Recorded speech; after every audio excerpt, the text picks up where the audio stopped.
तो इंडिया ने जीत लिया है वुमेन्स वर्ल्ड कप का ट्रॉफी और इसी के ऊपर मैंने एक शॉर्ट्स बनाया था। लड़की है, क्या ही कर लेगी।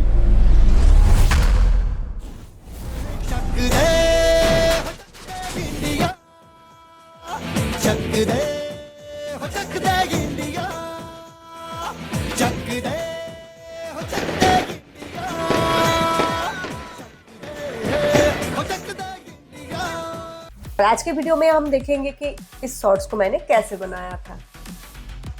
Hi, this is Priyanka and you are watching Artifacts with Priyanka.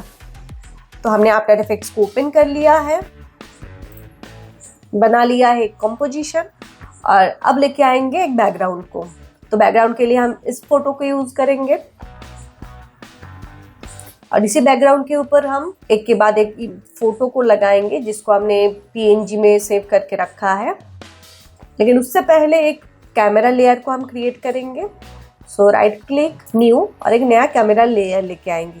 इसके बाद लेके आएंगे एक नल ऑब्जेक्ट को, वो भी हम राइट क्लिक करके लेके आएंगे। अब हमें इस नल को 3D में कन्वर्ट करना है। तो यहाँ पर देखिए 3D का ऑप्शन आ रहा है, इस पर क्लिक करेंगे तो 3D में कन्वर्ट हो जाएगा। अब हम प्रेस करेंगे P, पोजीशन ओपन होगा और यहाँ पर एक की फ्रेम लगा देंगे। अब प्रॉपरली कैमरा के ऊपर काम करने के लिए हमें इसको 2 व्यू में कन्वर्ट करना होगा। तो इस 1 व्यू को हम कन्वर्ट करेंगे 2 व्यू हॉरिजॉन्टल में। अब हम इस नल ऑब्जेक्ट का नाम देंगे Z पोजीशन कंट्रोलर, क्योंकि इसमें हम बस Z पोजीशन जो है, Z वैल्यू जो है, इसी को कंट्रोल करेंगे। अब हम इस कैमरा को पेरेंट कर लेंगे इस कंट्रोलर के साथ। अब ये पोजीशन में जो 3rd वैल्यू है वही है Z वैल्यू, इसी को हम चेंज करेंगे। तो कैमरा को बिल्कुल पीछे लेके चले जाएंगे। अब इस बैकग्राउंड इमेज को हमें 3D में कन्वर्ट करना है और इसको लेके चले जाएंगे बिल्कुल पीछे। स्टार्ट कुछ हम इस जगह से करेंगे और अराउंड 9 सेकेंड पे जाके हम इसको आगे की तरफ लेके आ जाएंगे। X, Y, Z तीनों वैल्यू को दिखा रहा है। इसमें हमें Z जो एरो दिखा रहा है उसको पकड़ के इस तरह से ड्रैग करना है, तो ये आगे की तरफ या फिर पीछे की तरफ मूव करेगा।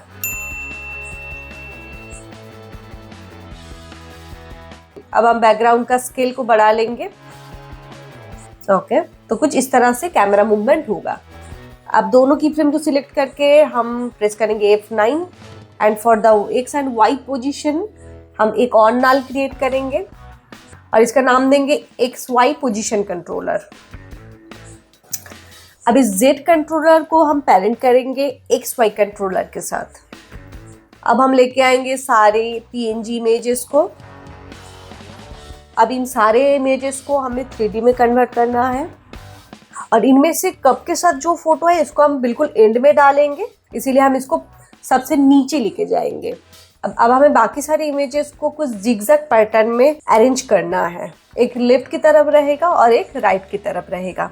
तो हम इमेज 1 को सिलेक्ट करेंगे। अब इसका Z एरो को पकड़ के थोड़ा पीछे की तरफ कर देंगे और लेफ्ट साइड की तरफ थोड़ा सा शिफ्ट कर देंगे। फॉर द नेक्स्ट इमेज हम इसको शिफ्ट करेंगे राइट साइड की तरफ।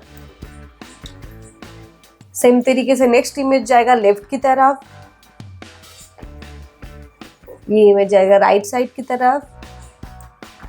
और स्टार्टिंग में हम इसको इक्वल डिस्टेंस में ही रख रहे हैं, बाकी जब हम कैमरा में XY पोजीशन में भी चेंजेस देंगे तो उसमें थोड़ा बहुत आगे पीछे हमें करना पड़ेगा। कैमरा को थोड़ा और पीछे की तरफ कर देंगे। तो Z पोजीशन में चेंजेस हमने कर दिया है। अब हम चेंजेस करेंगे X एंड Y पोजीशन में। तो उससे पहले हम बैकग्राउंड को थोड़ा और पीछे की तरफ कर देंगे। स्टार्टिंग का ये इमेज मुझे उतना पसंद नहीं आ रहा है तो हम इसको चेंज करेंगे। तो यहाँ पर इमेज 3 जो है इससे हम रिप्लेस करेंगे। तो ऑल्ट प्रेस करेंगे और ड्रैग एंड ड्रॉप कर देंगे इमेज 1 के ऊपर और सेम तरीके से इमेज 3 की जगह पर चला जाएगा इमेज 1। बस ड्रैग एंड ड्रॉप करने से हो जाएगा। मेक श्योर कि ऑल्ट को प्रेस करके रखना है। ओके, तो स्टार्टिंग इमेज हमारा ये वाला होगा। अब बिल्कुल स्टार्टिंग में एक की फ्रेम लगाएंगे। अब अराउंड 1.5 सेकेंड आगे जाके हम कैमरा को कुछ इस तरह से शिफ्ट कर देंगे ताकि जो इमेज है वो बिल्कुल सेंटर में आ जाए। अब देखिए ये कैमरा यहाँ पर है और इमेज यहाँ पर है, थोड़ा सा गैप है, इसको हमें कम करना है, एग्जैक्ट वही लाइन पे लेके आना है। और 1.5 सेकेंड आगे जाएंगे और इस बार हम मूव करेंगे राइट साइड की तरफ। इस इमेज को भी हम अलाइन कर देंगे कैमरा के ऊपर। बाकी सारे प्रोसेस सेम ही है, 1.5 सेकेंड करके हम आगे जाएंगे और कैमरा को एक बार लेफ्ट एंड एक बार राइट साइड की तरफ हम मूव करेंगे और कैमरा के साथ अलाइन कर देंगे इमेज को।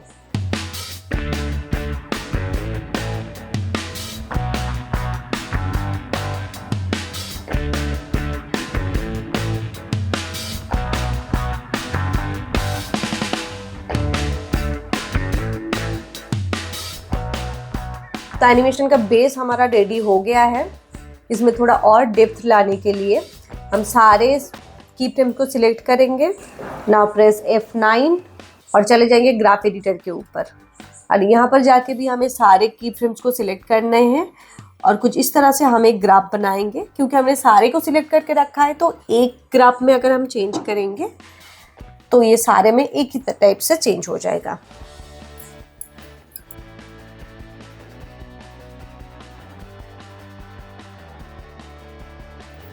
नाइस।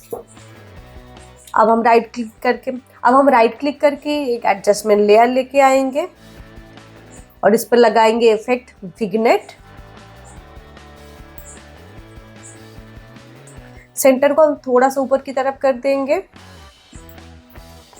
और एंगल ऑफ व्यू होगा 30। नेक्स्ट लगाएंगे विग्नेट लाइटिंग। अब हम ओपन करेंगे कैमरा ऑप्शन को, डेप्थ ऑफ फील्ड को हम ऑन कर लेंगे और एपर्चर वैल्यू को हम बढ़ा के कर देंगे 158। तो देखिए जैसे हमने एपर्चर वैल्यू को बढ़ाया है तो पीछे का जो चीज़ है वो ब्लर हो गया है। देख सकते हैं नॉर्मल टाइम पे ये ऐसा है और जब हमने depth of field and aperture value in दोनों को बढ़ाया है तो ये कुछ इस तरह से ब्लर हो गया है। अगर हम इस वैल्यू को बढ़ा के 200 करेंगे तो देख सकते हैं इसका ब्लरनेस भी बढ़ गया है। तो अब क्या होगा कि कैमरा जैसे मूव करेगा ना तो जो एग्जैक्ट कैमरा के साथ अलाइन है जो इमेज वो क्लियरली विजिबल होगा, बाकी पीछे का या फिर आगे का वो ब्लर हो जाएगा। अब टाइमलाइन भी लेके आएंगे एक फायर पार्टिकल बैकग्राउंड को। इस पर लगाएंगे ब्राइटनेस एंड कंट्रास्ट। ब्राइटनेस को हम कम करके -10 करेंगे और कंट्रास्ट को हम बढ़ा के करेंगे 50। अब इस पर लगाएंगे लीनियर कलर की और इसका बैकग्राउंड को हम रिमूव कर लेंगे। मोड को चेंज करके हमें करेंगे कलर डॉज और ओपेसिटी को हम कम करके करेंगे 70। ये एनिमेशन थोड़ा सा फास्ट लग रहा है मुझे, हमें इसको स्लो करना है। तो स्लो करने के लिए पहले तो प्लेहेड को लेके आएंगे फर्स्ट की फ्रेम पे। अब बाकी जो की फ्रेम्स है इसको हमें सिलेक्ट करना है और ऑल्ट प्रेस करके ड्रैग करना है तो इक्वली वो डिस्ट्रीब्यूट हो जाएगा, बस डिस्टेंस थोड़ा सा बढ़ जाएगा। तो ये देखिए स्लो हो गया है।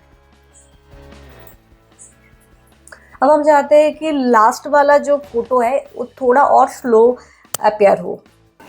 अब प्रीवियस की फ्रेम पे आएंगे और Z कंट्रोलर के ऊपर एक की फ्रेम लगा देंगे और लास्ट जो 2 की फ्रेम्स है XY position and Z position या फिर दोनों कंट्रोलर का जो लास्ट की फ्रेम्स है इन दोनों को सिलेक्ट करके हम थोड़ा सा और ड्रैग कर लेंगे। अब चले जाएंगे ग्राफ एडिटर के ऊपर और लास्ट ग्राफ में हम थोड़ा सा चेंज करेंगे।